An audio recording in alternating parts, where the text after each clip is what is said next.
सुबह 10 बजे से लेकर 11 बजे के बीच में उपस्थित हूं आप सबके सामने। आज जिनकी कुंडली लेकर के आया हूं, इनका नाम महिमा है और ये कुंडली आई है शाहजहांपुर उत्तर प्रदेश से।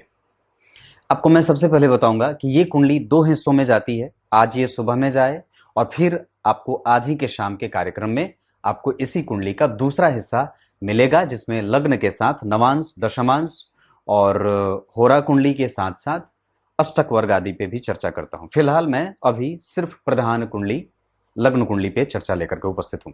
शुरू करते हैं आज का कार्यक्रम देखने से पहले पसंद का बटन जरूर दबाएं। जय श्री कृष्णा लिखने के बाद आप अगर पहली बार कार्यक्रम देख रहे हैं तो डेट ऑफ बर्थ, टाइम और प्लेस लिखें और नीचे अपने प्रश्न और साथ ही साथ रविवार का कार्यक्रम अवश्य देख लीजिए। शुरू करते हैं आज का कार्यक्रम। कल सुबह का कार्यक्रम आप लोगों ने देखा है कि नहीं देखा है? नहीं देखा है तो जाकर के बिल्कुल देख लीजिए।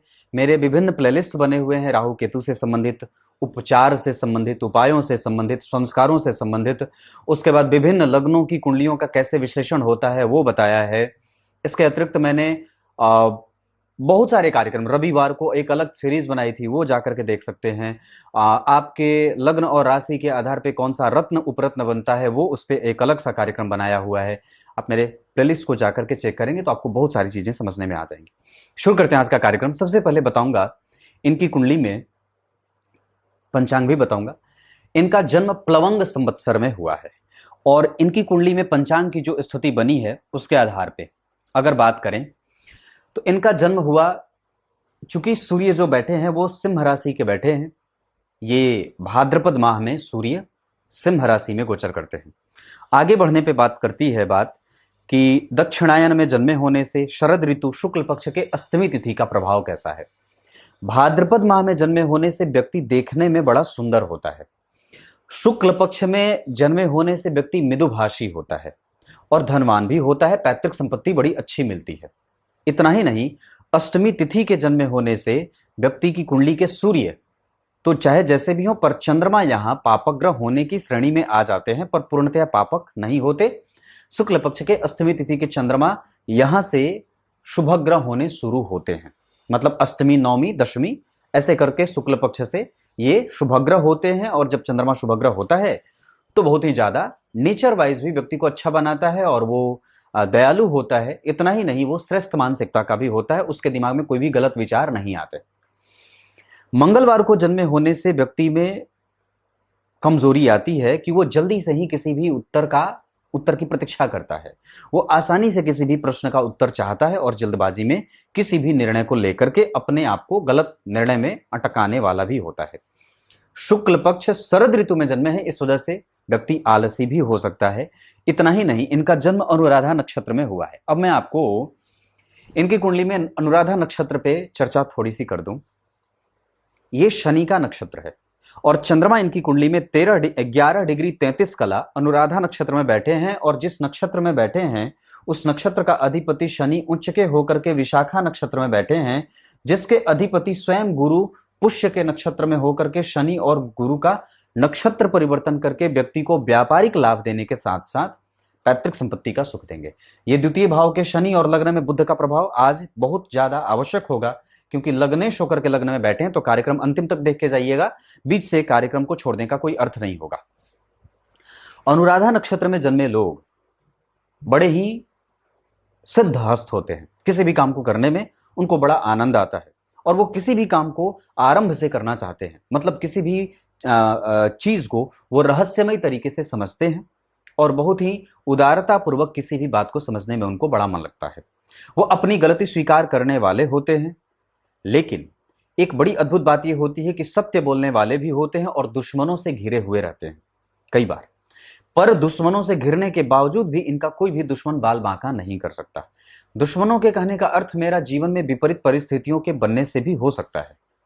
और जब जन्म कुंडली में अगर चंद्रमा अनुराधा नक्षत्र के बैठे हों और अगर शनि इस कुंडली के लिए पंचमेश और षष्ठेश होकर के रोग युक्त होकर के जन्म कुंडली में द्वितीय भाव में धन को भी रोगी बना रहे हैं और व्यक्ति के व्यक्तित्व को भी कभी कभी धुआं सा बना रहे हैं या फिर कई बार उसे थोड़ा कमजोर बना रहे हैं, तो कोई आश्चर्य वाली बात नहीं होगी। जिस नक्षत्र में अगर आपकी कुंडली का चंद्रमा बैठा है, अगर उस नक्षत्र का अधिपति कुंडली के पंचमेश, नौमेश, लग्नेश, चतुर्थेश, दशमेश, सप्तमेश होते हों और अगर कुंडली में वो उनकी स्थिति उच्च की हो या अच्छी बैठी हो तो कुंडली में वो ग्रह कमजोर नहीं होता है। इतना ही नहीं, वो व्यक्ति को अथाह संपत्ति का मालिक भी बनाता है और उसके पास रेगुलर इनकम होती है। वो प्रत्येक दिन कुछ ना कुछ धन अवश्य कमा लेता है। अनुराधा नक्षत्र के लोग एकांत प्रिय होते हैं, शांतिप्रद उपदेश देने वाले होते हैं और इतना ही नहीं, वो राजाओं से वस्त्र का लाभ प्राप्त करने के साथ साथ नौकरी और राजाओं से नौकरी पेशा जोड़ करके करने वाले होते हैं। ऐसी अवस्था में व्यक्ति सरकारी टेंडर लेकर के भी काम कर सकता है। इतना ही नहीं, अनुराधा नक्षत्र में जन्मे लोग बड़े ही दिव्य मानसिकता के होते हैं और वो समाज के सभी वर्गों का पुरजोर समर्थन करते हैं, विकासवादी और उन्मुख बुद्धि के होते हैं। मतलब इनके पास ऐसे गणना की शक्ति बड़ी अद्भुत हो, लोचशीलता बड़ी अद्भुत होती है, ज्ञानी होते हैं, ज्योतिष शास्त्र को समझने वाले होते हैं और कई बार तो ये जो बात किसी को कह देते हैं वो भी सत्य हो जाता है। क्लियर है? यह अनुराधा नक्षत्र की बात है। इसके अतिरिक्त अगर अनुराधा नक्षत्र के अधिपति शनि पीड़ित होते कहीं से भी तो परेशान होते, लेकिन इस कुंडली के लिए वो बैठे हैं 8वें और 3रे भाव के अधिपति के साथ। इसका अर्थ होगा कि इनकी कुंडली में 5म और 6वें भाव के अधिपति, 8म और 3रे भाव के अधिपति एक साथ बैठे हैं।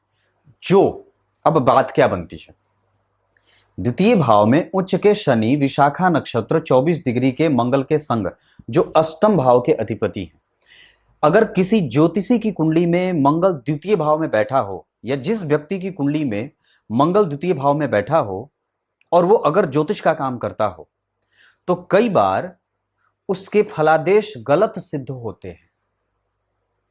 ये ग्रंथ की बात है। अगर मंगल द्वितीय भाव में बैठे हों, शत्रु के घर में बैठे हों या किसी पापक ग्रह से उनका मेल हो रहा हो, जैसे यहां शनि बैठे हैं, और अगर मंगल ही सिद्ध बैठ जाए द्वितीय भाव में, तो ऐसी स्थिति में जब कोई ज्योतिषी कोई फलादेश करता है तो उसके फलादेश गलत होते हैं। और इतना ही नहीं, वो जो भी सत्य बात बोलता है वो बात सामने वाले जातक के ऊपर लागू नहीं होता या घटित नहीं होता है। ये बड़ी गहरी बात है और बहुत ही मार्मिक भी है। तो द्वितीय भाव के मंगल ज्योतिष विद्या के कारक शनि होते हैं, बुध होते हैं, गुरु का प्रभाव होता है। द्वितीय भाव के शनि व्यक्ति को ज्योतिष में रुचि पैदा करने के लिए बड़े ही अग्रसर रखते हैं, पर द्वितीय भाव के मंगल ये ऐसा कह रहे हैं कि व्यक्ति को किसी दूसरे की कुंडली पे बोलने का अधिकार नहीं होता या कम सा होता है, नहीं बोलने के बराबर होता है। यहां पे ये बात इतनी रही। ऐसे उच्च के शनि हैं तो व्यक्ति को धनवान बनाएंगे। मंगल वहां बैठे हैं अष्टमेश होकर के, तृतीयेश होकर के, तो मेहनत करवा करके धन देते हैं।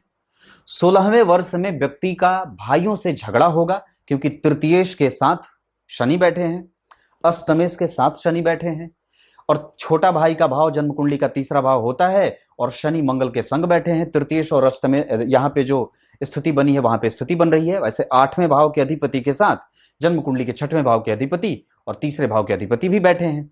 इस वजह से कुटुंब जनों से झगड़ा भी होता है, विवाद भी होता है और कई बार व्यक्ति अपने धन का हरण करने वाला स्वयं हो जाता है। इस वजह से इन्वेस्ट करने से पहले विचार करना चाहिए। वैसे द्वितीय भाव के उच्च के शनि इनकी कुंडली को, अभी पंचांग बाकी है, द्वितीय भाव के उच्च के शनि इनको मितव्ययी बनाएंगे और लग्न कुंडली में लग्न में ही बुध व्यक्ति को बुद्धिमान बनाने के साथ साथ बैठ करके धन कमाने वाला बना देते हैं। तो आगे बढ़ के बताता हूं। वैधृति योग, वृष्टिकरण, ब्राह्मण वर्ण और देवगण के होने के कारण इनमें दाम्पत्य इनका बहुत अच्छा होगा, पर विवाह के बाद मतभेद भी संभव है और निश्चित रूप से अगर कुंडली मिलाकर के विवाह नहीं किया जाएगा तो ये स्थिति बहुत कमजोर होगी। जन्म कुंडली में मंगल और शनि के पीछे राहु और आगे नीच के चंद्रमा। हालांकि द्वितीय भाव की स्थिति कुंडली में कमजोर नहीं है क्योंकि उच्च के ग्रह वहां बैठे हैं पंचमेश के संग। ऐसी अवस्था लेकिन फिर भी व्यक्ति को विवाह में और संतान से, और इतना ही नहीं, कई बार व्यक्ति को कठोर बोलने वाला और बहुत ही ज्यादा खाने वाला बना देते हैं। मतलब वो कई बार पेटू हो जाता है ना, ऐसा होता है और उसके भोजन पे उसका नियंत्रण नहीं रहता है क्योंकि द्वितीय भाव स्वाद का भी होता है और भोजन चखने का भी होता है। क्लियर है? अब आपको मैं पंचांग तो मैंने इनकी बात करी, प्लवंग संवत्सर बताया जिसमें व्यक्ति राजनीति के दुष्चक्र में फंस जाता है। इस वजह से कभी भी आपके सामने कोई भी व्यक्ति आकर के कहे कि मैं पूर्णतया आप पे विश्वास करता हूं या आप उस पर विश्वास करिए, तो ऐसी अवस्था नहीं होनी चाहिए। हमें आसानी से किसी पे विश्वास करने का कोई अर्थ नहीं होगा, क्योंकि शनि की तीसरी दृष्टि और साथ ही साथ जन्म कुंडली में इस भाव के अधिपति उच्च के हैं और केतु से दृष्ट हैं, शनि से दृष्ट हैं। इस कारण से मित्र का भाव और माता का भाव पीड़ित होने के कारण, इस भाव का अधिपति परेशान होने के कारण शनि और राहु से माता से प्रेम तो रहे, पर व्यक्ति की माता बेवजह की चिंता से ग्रसित होती हैं। और इतना ही नहीं, कई बार उसको चल अचल संपत्ति बनाने में और अपनी पब्लिसिटी करने में, अपना प्रचार करने में, अपने मन को शांत रखने में उसको दोहरी तेहरी मेहनत करनी पड़ती है। चल अचल संपत्ति बनाने में भी ऐसे ही व्यक्ति को उसके सामने चुनौती स्वीकार करना पड़ता है। क्लियर है?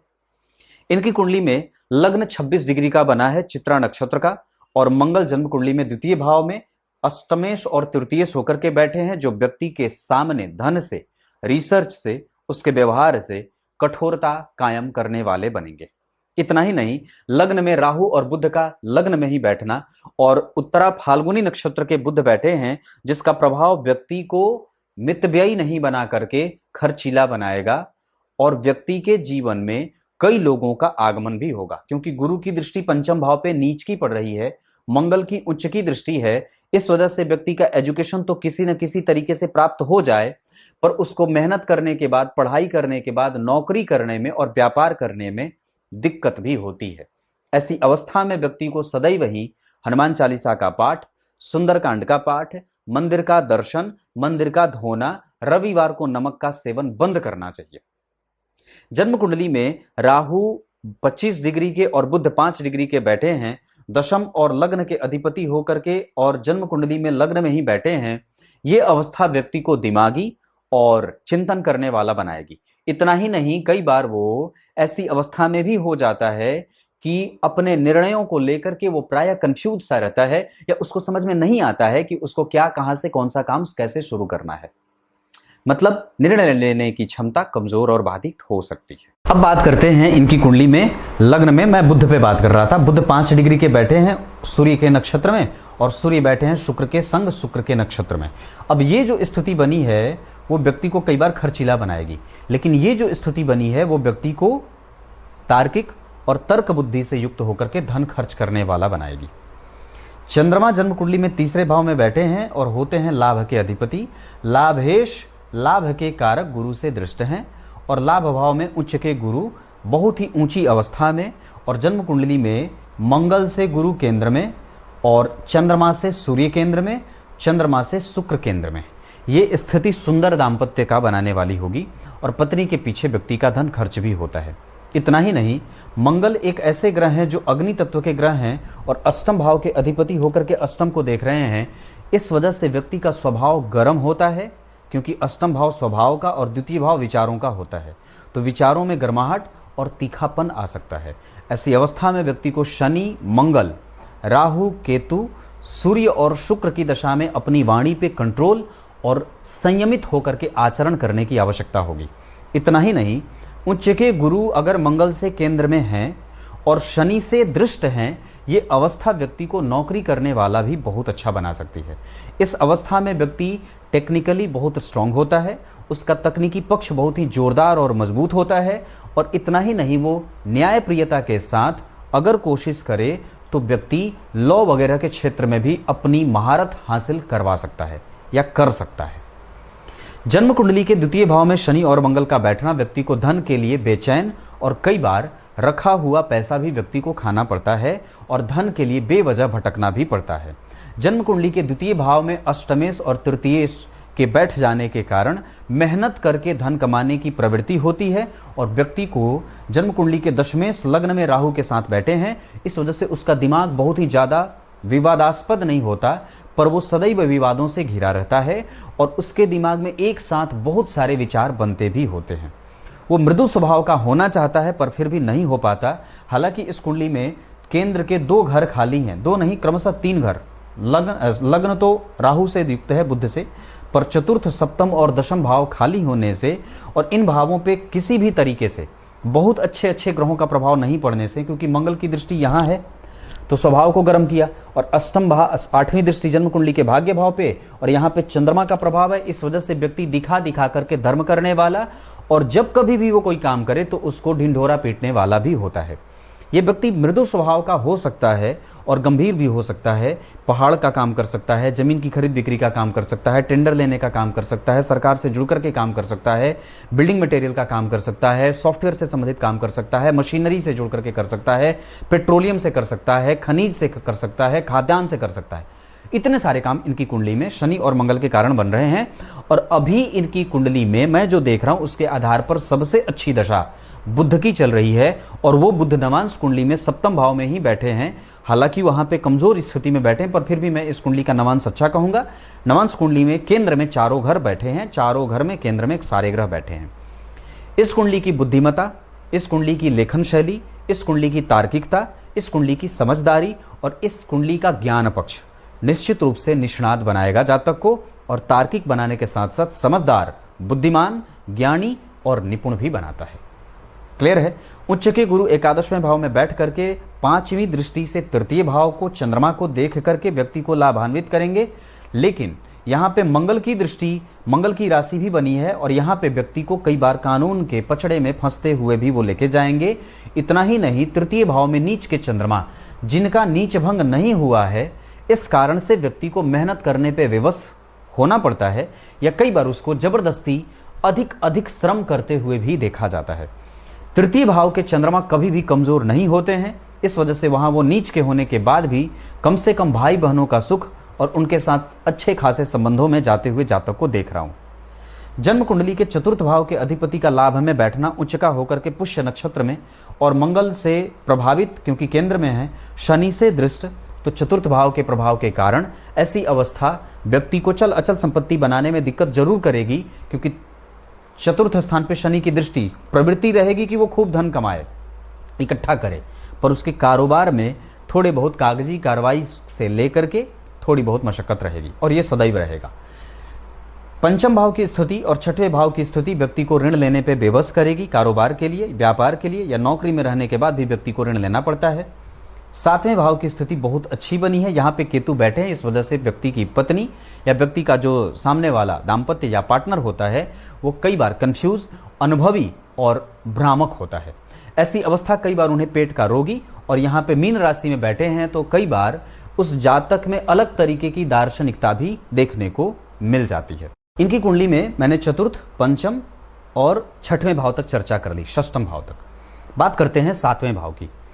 सप्तम भाव में केतु बैठे हैं 25 डिग्री 53 कला रेवती नक्षत्र बुध के नक्षत्र में, और उस बुध ने इनको देखा है। और ये बुध इस कुंडली के मालिक होते हैं। लग्नेश और दशमेश होकर के दो अच्छे और प्रबल भावों के अधिपति होकर के बुध अपने नक्षत्र के अधिपति होने के कारण इस भाव में बैठे ग्रह को बुध की दृष्टि प्राप्त है, और इस पे गुरु की दृष्टि अपनी ही राशि में बैठे केतु पे जा रही है।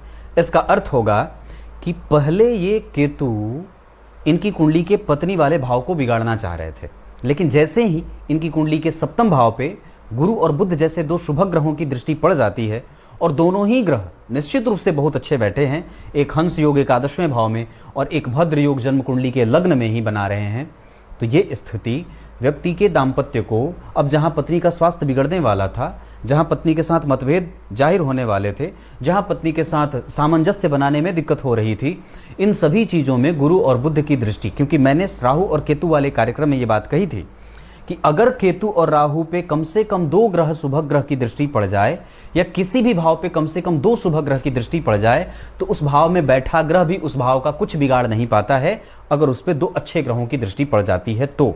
यहाँ पे वही बात और वही सिद्धांत लागू हो रहा है। ऐसी अवस्था में यहाँ पे क्योंकि नक्षत्र का अधिपति भी बुध इन्हें देख रहे हैं और गुरु की दृष्टि तो प्राप्त, यो भावो स्वामी दृष्टो युतोवा वाली सिद्धांत वो उसकी वृद्धि करता है। तो गुरु की दृष्टि जन्म कुंडली के सप्तम भाव पे और बुध की दृष्टि जन्म कुंडली के सप्तम भाव के होने के कारण सिर्फ दाम्पत्य से ही नहीं, यहाँ व्यक्ति का डेली रूटीन अच्छा होगा, यहाँ उसकी नियमितता बहुत ही ज्यादा परिपक्व होगी। इतना ही नहीं, वो प्रत्येक दिन कुछ न कुछ धन कमाने वाला होगा और व्यापारिक दृष्टिकोण के साथ अपने व्यापार को नई दिशा देने वाला भी होता है। अष्टम भाव पे शनि मंगल का प्रभाव और इस भाव पे से केंद्र में गुरु और इस भाव के ऊपर शनि मंगल की दृष्टि, हालांकि इस भाव के अधिपति पे किसी भी पापर की कोई दृष्टि नहीं है, इस वजह से इस व्यक्ति का रिसर्च बहुत अच्छा होगा और साथ ही साथ व्यक्ति का स्वभाव थोड़ा कठोर हो सकता है और वो खाने पीने का शौकीन हो सकता है। अष्टम भाव पे शनि मंगल का प्रभाव व्यक्ति को कई बार तीव्र पेट का रोगी भी बना देता है और कई बार व्यक्ति को अतड़ियों से संबंधित समस्या होती है, चीर फाड़ से भी गुजरना पड़ता है शनि मंगल राहु केतु की दशाओं में। नवम भाव का प्रभाव, ऐसी स्थिति में व्यक्ति को अपने भोजन पर नियंत्रण रखना चाहिए और बहुत ज़्यादा एकदम सिस्टम से युक्त होकर के ही भोजन करना चाहिए, कुछ भी अनियंत्रित नहीं खाना चाहिए। नवम भाव की स्थिति जन्म कुंडली में 12वें पे है, सूर्य के संग बैठे हैं, इस वजह से व्यक्ति का बिस्तर का सुख कंफ्यूज हो रहा है। उनको अपने धर्माचरण पे काम ज़्यादा करना होगा, फोकस ज़्यादा करना चाहिए, समाज सेवा के प्रति समर्पित होने का भाव रखना होगा। अपने जन्म स्थान से दूर जाकर के भी कोई काम करना चाहें तो बिल्कुल कर सकते हैं। वैसे अपने भाग्य के संपूर्ण सुख के लिए व्यक्ति को माता दुर्गा की उपासना के अतिरिक्त सप्तश्लोकी दुर्गा का पाठ अवश्य करना चाहिए। इतना ही नहीं, देवी मैया के मंदिर को धोने का काम भी करना चाहिए। दशम भाव की स्थिति लक्ष्मी संपन्न बना रही है, एकादशवां भाव बहुत बलवान बना है, इस वजह से व्यक्ति अपने बल पे जो कुछ भी प्राप्त करना चाहता है वो निश्चित रूप से प्राप्त करेगा। किसी भी भाव में अगर आप देखें तो पाप कर्त्री वगैरह नहीं लगा है, लग्न के आगे शनि मंगल बैठे हैं पर पीछे शुक्र सूर्य बैठे हैं, सूर्य से पाप कर्त्री नहीं लगता है। इतना ही नहीं, एकादशवें भाव में गुरु का बलवान होना और कम से कम केतु से दृष्ट होने से व्यक्ति में व्यवहारिकता रहेगी और वो अनुभवी भी होता है। वो संसार सागर को आसानी से प्राप्त करना चाहता है लेकिन जिम्मेदारी उसे खत्म नहीं करने देती है। इतनी के बाद अब आपको मैं गुरु की दृष्टि के बारे में चर्चा कर दूं। यहाँ के लिए ठीक ठाक है, जो व्यक्ति के एजुकेशन को बाधित नहीं होने देगी, क्योंकि मंगल की उच्च दृष्टि प्राप्त हो रही है और गुरु की 9वीं दृष्टि यहाँ पे अपने भाव को देख रही है, इस वजह से दाम्पत्य खराब नहीं होगा। पत्नी पढ़ी लिखी, समझदार और शिक्षकीय गुणों से युक्त होने के साथ साथ व्यक्ति के अनुभवों में अपना लाभ जोड़ने वाली होती हैं और व्यक्ति को भी उससे लाभान्वित होते देखा जाता है। अब मैं आपकी कुंडली में नक्षत्र पे चर्चा कर दूं तो सबसे पहले सूर्य जिस स्थिति में बैठे हैं उसके आधार पर व्यक्ति को व्ययशील बना रहे हैं और व्यक्ति को नेत्रों से और कई बार नेत्र ज्योति से कमजोर होने के साथ साथ चमड़ी से संबंधित भी समस्या होती है। चंद्रमा का प्रभाव आपकी कुंडली में आपको भाग्यशाली, क्योंकि गुरु से दृष्ट हैं तो व्यक्ति में धार्मिकता, और मंगल का प्रभाव आपको हठी, जिद्दी, क्रोधी, गुस्सैल और कामुक मानसिकता का बना सकता है। इतना ही नहीं, बुध का प्रभाव आपको तार्किक और ज्ञानी बनाने के साथ साथ कम से कम आपको धनवान बनाने के लिए काफ़ी होगा और व्यक्ति किसी के ऊपर आश्रित कभी भी नहीं रहता है, उसको किसी के सामने जाकर के हाथ नहीं फैलाना पड़ता है, उसके पास सदैव वही काम बना रहता है और वो समाज के सभी वर्गों को लाभ देने वाला भी होता है। बुध का प्रभाव जानने के बाद गुरु बहुत अच्छी स्थिति में है, यहाँ तो कुछ कहना ही नहीं है। शुक्र का प्रभाव आपको कई बार कामातिरेक के भाव से युक्त रखने के साथ साथ व्ययशीलता, जीवन में सदैव निरंतर व्यय बना रहता है, ये केतु के कारण भी यहाँ होगा और 12वें के शुक्र के कारण भी ऐसा होगा। शनि का प्रभाव आपकी कुंडली में आपको चिरंतन बनाने के साथ साथ मोटी रकम का आमदनी करने वाला, राहु जन्म कुंडली के लग्न में बैठ करके आपको दिमागी और बहुमुखी बनाने के साथ साथ बहुत सारे तंत्रों का जानकार और ज्योतिष विद्या की समझ रखने के साथ साथ व्यक्ति को तंत्र मंत्र, जादू टोना आदि में बड़ी अच्छी गहरी रुचि भी होती है। लग्न कुंडली के आधार पे आपकी कुंडली में 7 अंक बहुत अच्छा रहेगा। इसके साथ साथ नक्षत्र में उत्तरा, फाल्गुनी, पुष्य, विशाखा, अनुराधा, रेवती और उत्तरा भाद्रपद, ये नक्षत्र अच्छे रहेंगे। मृगशिरा भी अच्छा रहेगा और भरणी भी अच्छा है। इसके साथ साथ अंक मैंने बताया 7। दिशा इस कुंडली के लिए उत्तर दिशा बहुत अच्छी रहे। धन कमाने के लिए आप पूरब दिशा में भी यात्रा कर सकते हैं। इसके अतिरिक्त आपकी कुंडली में पंचमेश उच्च के हैं, इस वजह से संतान का सुख इस कुंडली में बहुत उत्तम मिलेगा और संतति इनोवेटिव माइंडसेट की होती है। इतना ही नहीं, अभी आपकी कुंडली में जो दशा चल रही है उसके आधार पर अभी ये दशा भी बहुत अच्छी जाएगी। इसके बाद जो केतु की दशा आएगी उसमें दाम्पत्य में कमजोरी हो सकती है, व्यय बढ़ेगा और कई बार व्यक्ति के जीवन में चुनौतियों का सामना भी करना पड़ता है। इस कुंडली में सूर्य की दशा और शुक्र की दशा कष्टप्रद हो सकती है। इस कुंडली में शनि, मंगल, राहु, केतु की दशाएं कष्टप्रद हो सकती हैं। इस कुंडली में सबसे अच्छी दशा बीतेगी बुध, गुरु, चंद्रमा और इसके अतिरिक्त अगर बता दूं तो इस कुंडली के आधार पे सूर्य की दशा भी इस कुंडली में वैसे खराब नहीं जाएगी। सूर्य में शनि, सूर्य में मंगल या सूर्य में गुरु, ये कमजोर नहीं जाएंगे। एक बात और बता दूं तो चंद्रमा का प्रभाव आपकी कुंडली के लिए ठीक बैठा है, वो भाग्यशाली बना रहे हैं और आपको सच में स्थिति में दार्शनिकता भी डाल रहे हैं। और एक बात और कह दूं तो इस कुंडली के लिए दिन शुक्रवार के बाद बुधवार का बहुत अच्छा रहेगा। नक्षत्र बताया, वार बताया, तिथि दिन वगैरह बता दिया। अब एक बात और बताता हूं, इस कुंडली में सूर्य का बल बहुत बढ़िया है और गुरु का बल बहुत अच्छा है। इस वजह से ये कुंडली चारित्रिक दोष से मुक्त रहेगी। पर यह कुंडली मंगल और बुध के प्रभावों को कमजोर कर रही है। इसके कारण हमें इनकी दशाओं में अपने निर्णय लेने की क्षमता को प्रभावित नहीं होने देना चाहिए और जितना ज्यादा हो सके अपने आप को सुरक्षित रखने की कोशिश करनी चाहिए। लग्न में राहु के संग बुध का बैठना आपको बेवजह के दिमाग लगाने के लिए भी प्रेरित करता रहेगा। तब तक के लिए बहुत बहुत नमस्कार।